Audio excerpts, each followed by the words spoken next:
Okay, so today is thinking error 30, pretentiousness. Now I want to tell you guys a short story, not a story, something that happened yesterday. So I went to Bethlehem to do a support group there, and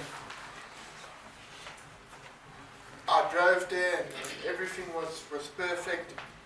And on my way back, I decided that I had this funny thing inside of me saying that I need to, or I want to stop at Pick and Pay to get myself a cool drink. And I went to Pick and Pay, and I saw this parking space, and something funny inside of me told me to, let's reverse into this parking space. Okay, so I reversed into the parking space, and I got out of the car, and I went inside of Pick and Pay, and it's quite an effort to buy a cool drink at Pick and Pay where I could just do it at the garage, which is opposite of the Pick and Pay. And inside of the Pick and Pay, I was thinking, why did I come here to get a cool drink? Something didn't feel lekker, but I got a Sprite, and I paid for the Sprite, and I walked out of the Pick and Pay, and the way I reversed my car into that parking space, I walked up to my car and I saw that I had a sort of flat tire, something that I wouldn't be able to see if I parked at the garage or if I didn't reverse my car into that parking space. So I was able to change my tire at the garage and not drive on this Bethlehem road in the middle of the night having a flat wheel. So it's something that maybe God showed me through the series of events, something you need to be grateful for, and if something like that happens in your life, you need to embrace it. And I believe God showed me that I had a flat wheel and I had to change it before I went onto a dangerous road. Okay. So another thing is, do you guys know what I had to do this morning? I had to fix my chair. So it happened. Okay, so because I was only planning on teaching on Friday, and planning that I need to, sometime this week, fix my chair, and last night Jock asked me if I can teach this morning, and I knew that it's no problem, but I need to fix my chair before I teach again. So this morning, luckily there was a little bit of extra time, so I could do it. Okay, so pretentiousness. He has tremendously overrated ideas about himself. He thinks he is best, will be the best, but not that he will do his best. Okay. When you guys sometimes feel that I can pass the test if I study. I can also be a good boxer if I train every day. I can also run a marathon if I exercise often. But we say that we can do all these things, and all that effort that comes with it, we just say as if it's nothing. I can also pass the test if I study, but we don't study. I can also be a good boxer if I train every day, but we don't train every day. We don't do the requirement, but we just say that we can do what they do with the requirement. That's being pretentious and thinking that you deserve something without applying the effort. Okay. Can you guys relate to that? Especially that thing where you say that I can also stop if I want to.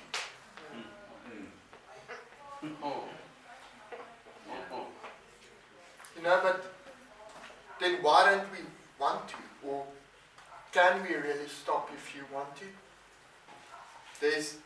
We need to find out where the balance is and what you can do without the requirements. And sometimes it's not a lot.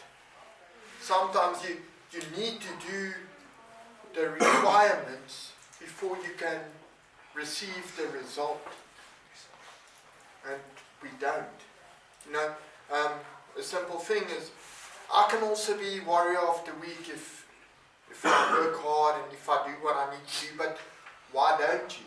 You know, we say these things as if it's no effort, but then we don't want to do something that we see as no effort. So it's actually a lot of effort. Okay. Then you may like to flash money, drive a big car, or appear superior to others, feeling he doesn't need to put forth the same effort as others to be a success or get what he wants. He sets unrealistic goals, but isn't willing to follow through with the real work involved in honest achievement. Okay, so we act as if we are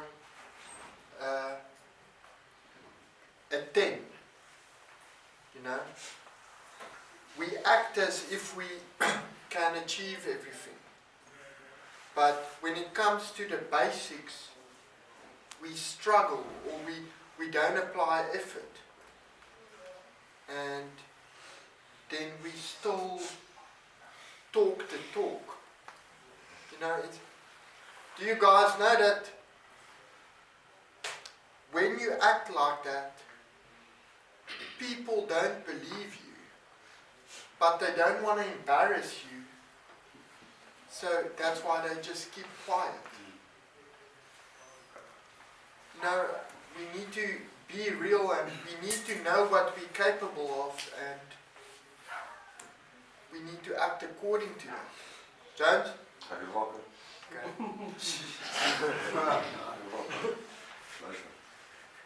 Okay. Okay. Please go to Proverbs 8.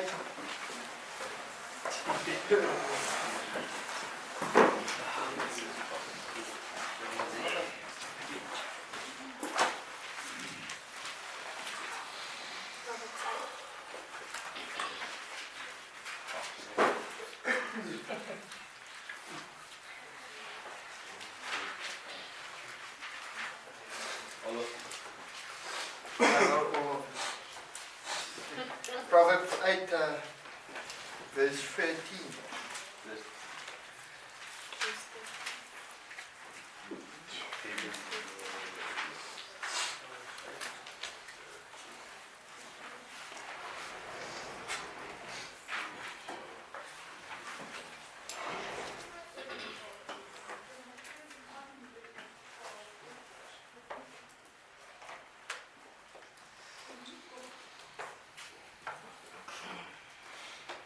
It says, the fear of the Lord is to hate evil, pride and arrogance and the evil way. So if you act in this pretentious way, with this thinking error, you are filled with pride. And the Bible sums it up as God hates pride. So, if you know that God hates pride, and you want to do what makes God happy, why are we still filled with pride? You know? I don't want to be filled with something that I know my Creator hates. Is there anyone here that want to be filled with something that he knows his Creator hates? Okay. So, sometimes we should see it this directly, you know, not sugarcoat and find any excuse to be filled with pride, you know, but I know better, and I know better than this guy, or I can do it better, or I am better. You know, there's all these sugar-coated reasons for pride, but we need to take it as it is, and God hates it, and why do we want to be filled with it? So, the reason saying he doesn't know what he's talking about shouldn't be bigger than I don't want to do what my Creator doesn't want me to do. You know, so all the earthly excuses can't be bigger than the main reason that God hates pride. So if that's your biggest thing, and the thing that you want to live for and to please God, then you will humble yourself when it comes to a place where you actually know a bit better. You know, you will keep it for yourself and take it from there. You know, you wouldn't rebel because that's being filled with pride. Okay, the corrective. Responsibility, or responsibly earn what you can get. No, it's a lot better to earn a little bit of money than to con someone for a lot of money.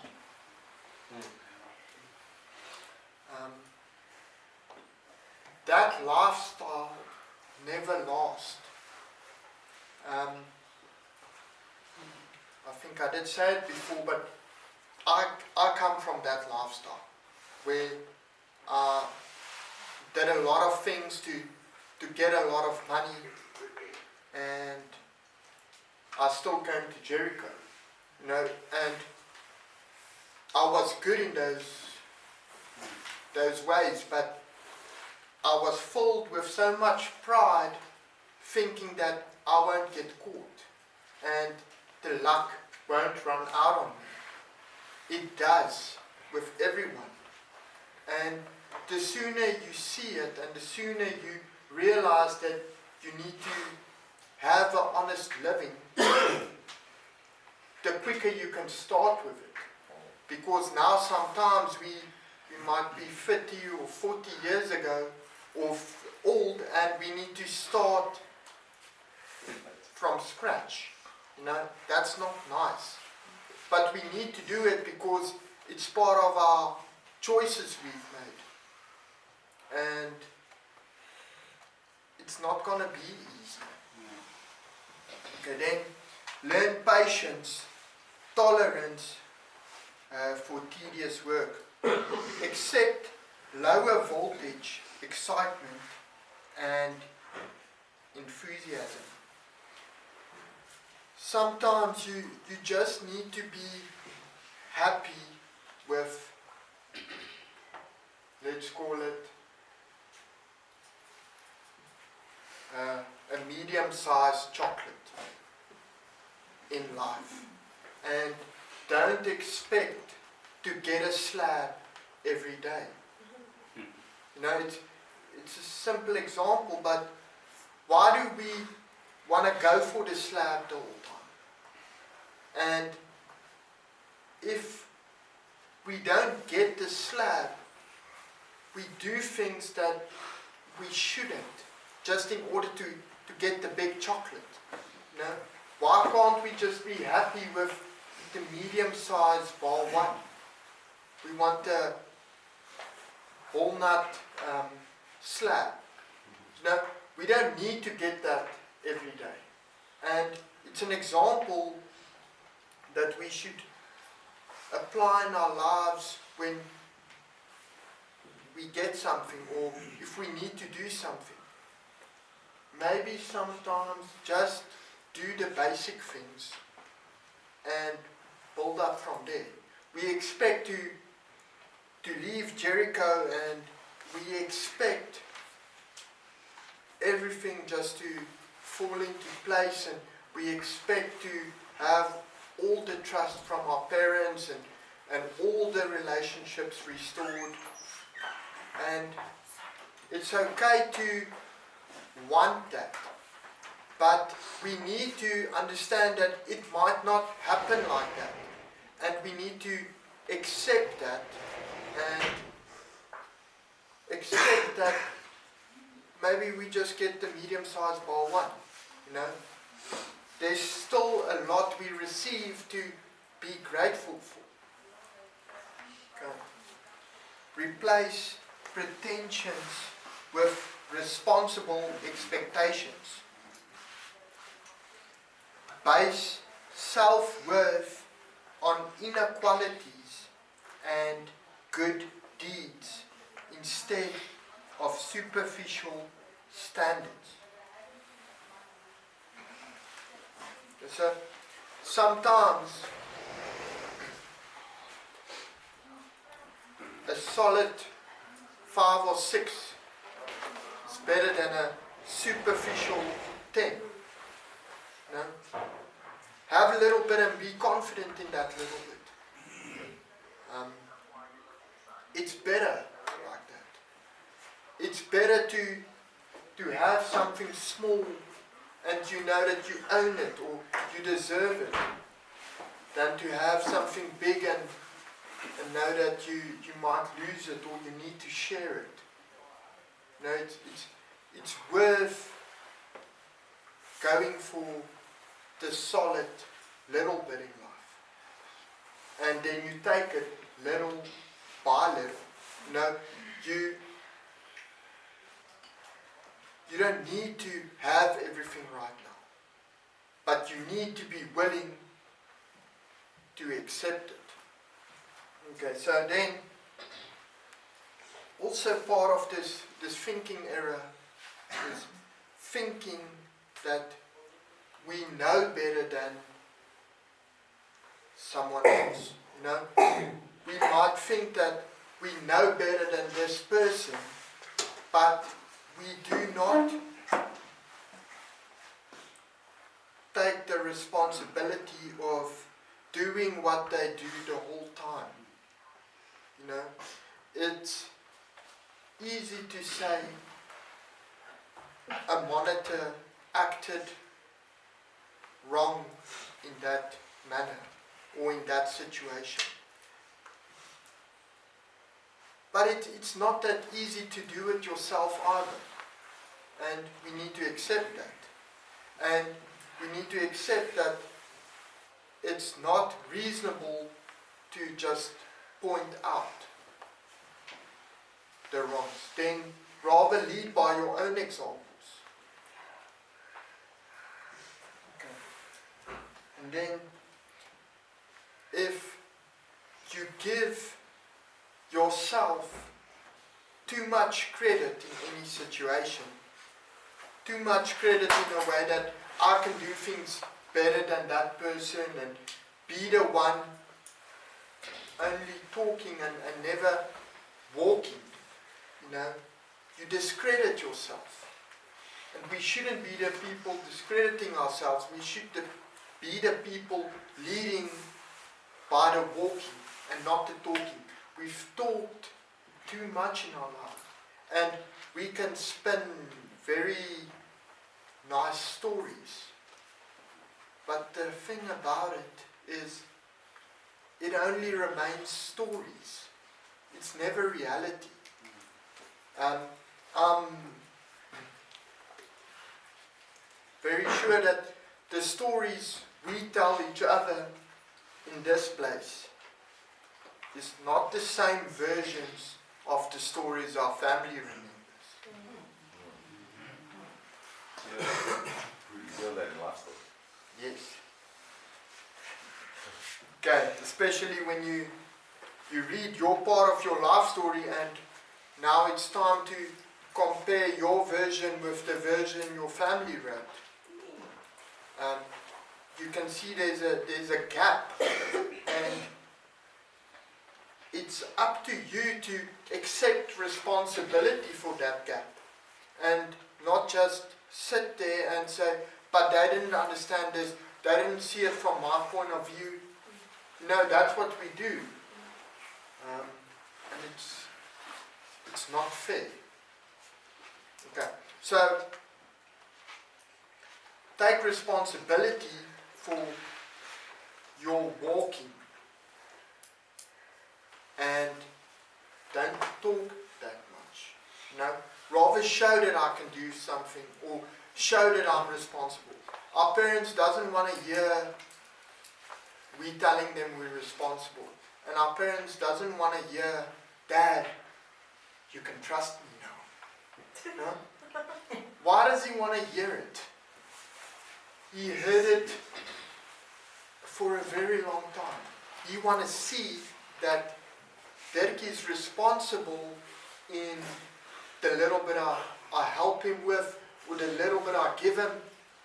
And I think that I can trust him again. That's what I want to experience. Please close your eyes. Father God, thank you for this day. Thank you that you are with us and that you have the ability to heal us from our past. Lord Jesus, I ask that you will be the one guiding and leading us today. And I pray this in your name. Amen. Amen.